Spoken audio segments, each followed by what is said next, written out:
menenggelamkan Fir'aun yang amat sangat berkuasa. Sekali lagi Allah ingin bercerita kepada manusia bahwa mudah bagi Allah melenyapkan makhluk-makhluk yang sombong. Islam ya akan kembali memimpin dunia nanti ke depan pada tahun 2020. Allahu Akbar. Menenggelamkan Fir'aun yang amat sangat berkuasa. Sekali lagi Allah ingin bercerita kepada manusia bahwa mudah bagi Allah melenyapkan makhluk-makhluk yang sombong.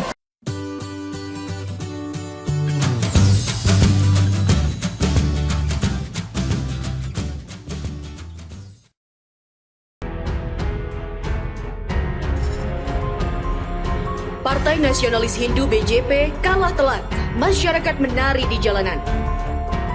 Partai sayap kanan Perdana Menteri India Narendra Modi mengalami kekalahan telak dalam pemilihan untuk mengambil alih ibu kota New Delhi setelah membela undang-undang anti-muslim, dikutip dari DW pada hari Rabu. Partai anti korupsi Partai Aam Akali menjadi Perdana Menteri tahun 2014. Analis mengatakan dia berharap kinerja yang baik di Delhi untuk menghidupkan kembali posisinya dalam pemerintahan, menuntut hak identitas Hindu yang lebih besar. Di sisi lain, negara yang mengambil sekulerisme sebagai ideologi resmi Muslim merasa terasing. Kejriwal 51 tahun berkampanye tentang isu-isu lokal seperti air dan listrik bersubsidi yang ia perkenalkan selain keselamatan untuk kaum perempuan. Orang-orang Delhi telah memilih politik kerja. Dia menerima ucapan selamat dari para menteri utama dan dari beberapa negara bagian India setelah kemenangannya. Beberapa bahkan telah menyerukan koalisi partai-partai lokal untuk melawan BJP. Yogendra Yadav, seorang akademisi yang telah menjadi anggota Badan Eksekutif AAP hingga 2015 dan mendirikan partainya sendiri, mengatakan keputusan itu jelas menolak Modi dan kampanye partainya yang marah. BJP menjalankan salah satu kampanye paling ofensif dan mempromosikan kebencian rasial sebagai pejabat pemilu yang putus asa. Bagi anggota BJP, pemilihan Delhi merupakan ujian bagi popularitas Modi setelah berbulan-bulan protes keras terhadap undang-undang CAB yang disahkan pada bulan Desember. Delhi telah menjadi pusat protes terhadap CAB dan menginspirasi protes di seluruh India. Setidaknya 40 orang tewas aksi penolakan tersebut. RUU CAB tewas dalam protes atas hukum tersebut. Dia bersumpah untuk mengakhiri protes selama 2 bulan terakhir jika terpilih. Seorang wakil menteri BJP dilarang berkampanye setelah dia meneriakan penembakan makar di sebuah rapat umum. Selanjutnya, 3 tembakan terjadi di sebuah demonstrasi di Delhi. Menteri lain menyebut Kejriwal sebagai teroris dan para pemimpin BJP juga menyebut dia sebagai agen musuh utama Pakistan. Praktek BJP menyalakan kebencian. Demikian kata Wakil Kepala AAP Manish Sisodia dikutip dari AFP. Seorang sukarelawan yang bekerja untuk AAP meninggal pada hari Selasa malam dalam insiden pasca kematian yang melibatkan konvoi yang melibatkan anggota parlemen. Protes terhadap Undang-Undang Amandemen Kewarganegaraan atau CAB telah menjadi tantangan terbesar yang dihadapi Modi sejak ia pertama memenangkan masa jabatan kedua kalinya. Kekalahan Modi di Delhi adalah yang terbaru dalam serangkaian masalah yang dihadapi Partai Bharatiya Janata dalam pemilihan negara selama 2 tahun terakhir. Modi langsung memberikan ucapan selamat kepada Kejriwal dan partainya setelah melihat partainya kalah.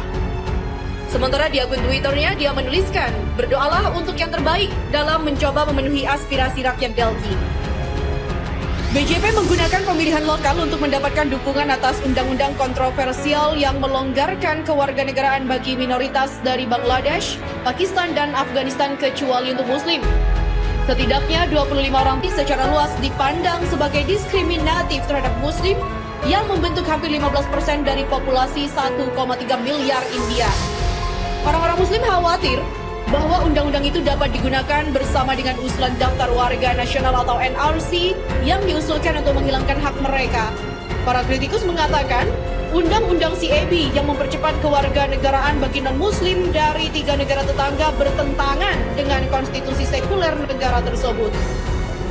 Pemilu Delhi kemungkinan akan semakin merusak reputasi Modi, menyusul serangkaian kekalahan dalam pemilihan di negara bagian Haryana, Maharashtra, dan Jharkhand.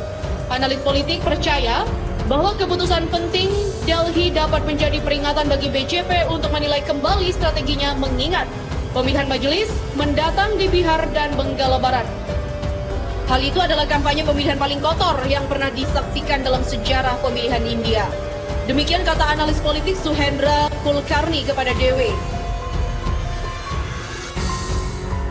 Dan ini mari kita dengarkan dengan seksama pernyataan yang dinyatakan oleh CIA, Intelijen Amerika Serikat, di New York Times. Dengan vulgar dan sangat berani mereka mengatakan masa depan dunia akan kembali dipimpin oleh khilafah Islamiyah. Dari mana mereka punya hitungan demikian? Kenapa mereka tidak menutup-nutupi saja? Kaum muslimin yang kami muliakan, fakta lapangan yang dipelajari oleh CIA adalah sesuatu yang tidak terbantahkan bahwa Islam makin ke ujung makin mengkristal. Kekuatannya semakin jelas dan orang sudah mulai jenuh dan bosan dengan demokrasi.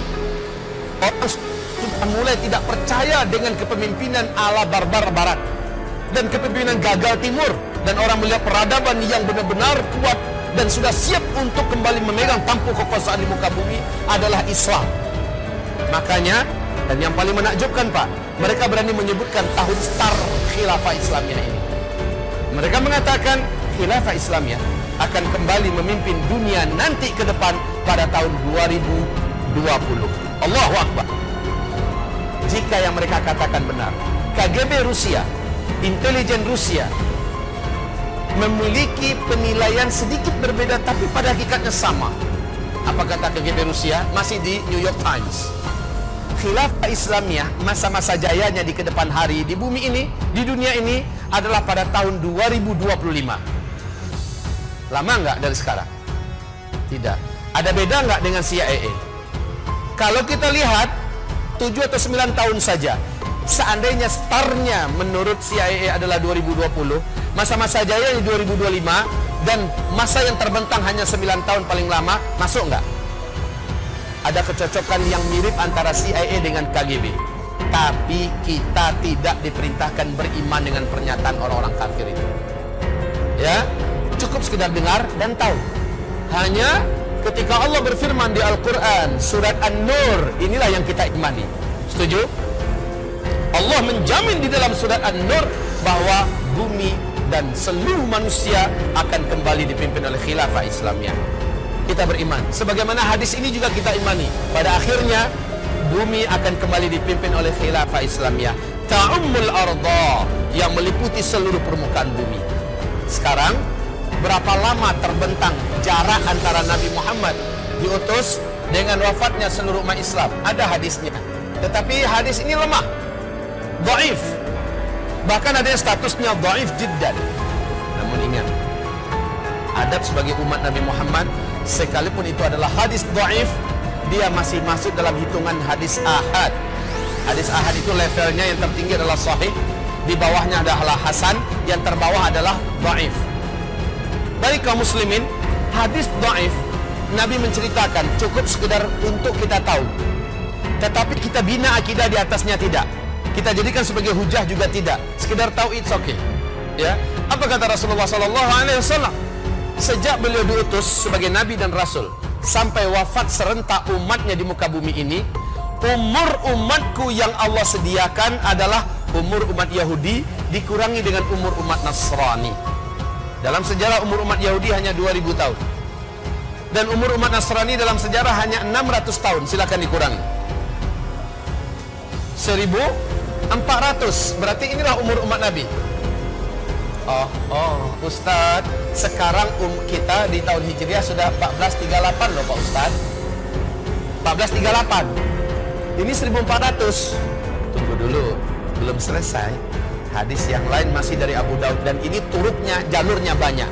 Sekalipun hadis ini masih statusnya dhaif, namun jalurnya banyak, sehingga status hadisnya naik kepada hasan li ghairi. Walaupun begitu, tetap saja hadis untuk masalah akidah, untuk masalah urusan-urusan yang qat'iyat, wajib dalilnya yang sahih ke atas. Hadis dhaif tidak bisa dijadikan sebagai hujah dan landasan akidah. Kali menjadi Perdana Menteri tahun 2014. Analis mengatakan dia berharap kinerja yang baik di Delhi untuk menghidupkan kembali posisinya dalam pemerintahan, menuntut hak identitas Hindu yang lebih besar. Di sisi lain, negara yang mengambil sekulerisme sebagai ideologi resmi Muslim merasa terasing. Kejriwal 51 tahun berkampanye tentang isu-isu lokal seperti air dan listrik bersubsidi yang ia perkenalkan selain keselamatan untuk kaum perempuan. Orang-orang Delhi telah memilih politik kerja. Dia menerima ucapan selamat dari para menteri utama dan dari beberapa negara bagian India setelah kemenangannya. Beberapa bahkan telah menyerukan koalisi partai-partai lokal untuk melawan BJP. Yogendra Yadav, seorang akademisi yang telah menjadi anggota Badan Eksekutif AAP hingga 2015 dan mendirikan